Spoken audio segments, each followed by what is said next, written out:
Hello friends, welcome to dear doc by doctor Najmal. ഡോക്ടറോട് ചോദിക്കാതെ മരുന്നെടുക്കുന്ന ശീലം നിങ്ങൾക്കോ നിങ്ങളുടെ ഫ്രണ്ട് സർക്കിളിലോ നിങ്ങളുടെ കുടുംബത്തിലോ ആർക്കെങ്കിലും ഉണ്ടോ? എങ്കിൽ ഈ വീഡിയോ കാണണം, അവർക്ക് ഷെയർ ചെയ്യണം. എൻ്റെ എമർജൻസി കഥകളിലേക്ക് വീണ്ടും സ്വാഗതം.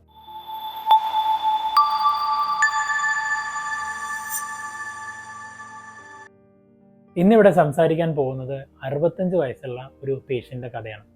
കഴിഞ്ഞ മാസമായിരുന്നു ഈ പേഷ്യൻറ്റിനെ ഞാൻ കണ്ടത്. ഇദ്ദേഹം ഷുഗറിനും പ്രഷറിനും മരുന്നെടുക്കുന്നുണ്ട്. അതുപോലെ തന്നെ ഇദ്ദേഹം എടുക്കുന്ന മറ്റൊരു മരുന്നായിരുന്നു എക്കോസ്പിരിൻ. 4-5 കൊല്ലം മുമ്പ് ഇടത്തെ സൈഡ്, ഇടത്തെ കൈയും ഇടത്തെ കാലും ബലം കമ്മിയായിട്ട് ഒരു ന്യൂറോളജിസ്റ്റിനെ ഇദ്ദേഹം കാണിച്ചിട്ടുണ്ടായിരുന്നു. അപ്പം ഇദ്ദേഹത്തിന് ഭയങ്കരമായിട്ടുള്ള ഹെവിനെസ് ഫീൽ ചെയ്യുന്നുണ്ട്, ഇടത്തെ സൈഡിൽ ഭാരം തോന്നുന്നു. അങ്ങനെയായിരുന്നു ഈ ന്യൂറോളജിസ്റ്റിനെ കാണിച്ചത്.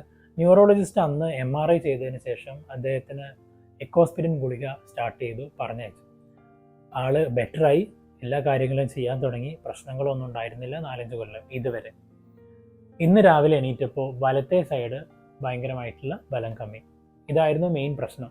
വലത്തെ കൈയിനും വലത്തെ കാലിനും ഭാരം തോന്നുക, കൈ പൊന്തിക്കാൻ ചെറിയ ബുദ്ധിമുട്ട്.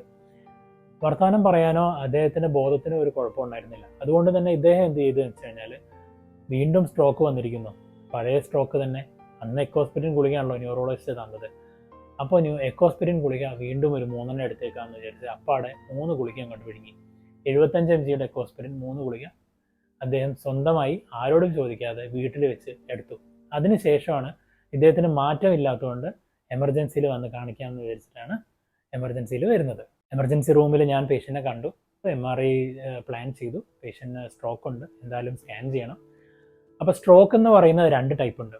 ഒന്ന് തലച്ചോറിലേക്കുള്ള രക്തക്കുഴലുകൾ ബ്ലോക്ക് ചെയ്ത് കഴിഞ്ഞാൽ ഉണ്ടാവുന്ന സ്ട്രോക്കും, രണ്ടാമത് തലച്ചോറിലേക്കുള്ള രക്തക്കുഴലുകൾ പൊട്ടിക്കഴിഞ്ഞാൽ ഉണ്ടാവുന്ന രക്തസ്രാവം കൊണ്ടുള്ള സ്ട്രോക്കും. രണ്ടിനും 2 തരത്തിലുള്ള ട്രീറ്റ്മെൻറ്റാണ്.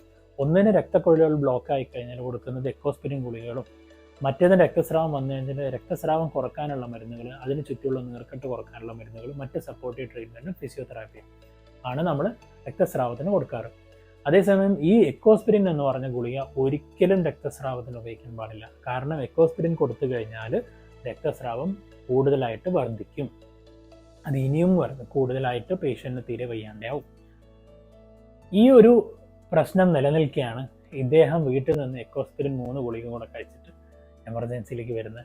കഷ്ടകാലത്തിന് MRI എടുത്ത് നോക്കുമ്പോൾ ഇദ്ദേഹത്തിന് ഉണ്ടായിരിക്കുന്ന സ്ട്രോക്ക് രക്തസ്രാവം കൊണ്ടുള്ള സ്ട്രോക്കായിരുന്നു. നമുക്കൊന്നും ചെയ്യാൻ പറ്റില്ല. എക്കോസ്പിരിൻ ഓൾറെഡി അദ്ദേഹം എടുത്തു കഴിഞ്ഞിരുന്നു.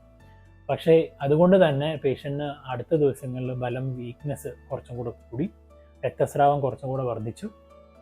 ബട്ട് എന്തുകൊണ്ടോ നമ്മളെന്തോ ട്രീറ്റ്മെൻറ്റ് കൊടുത്തു.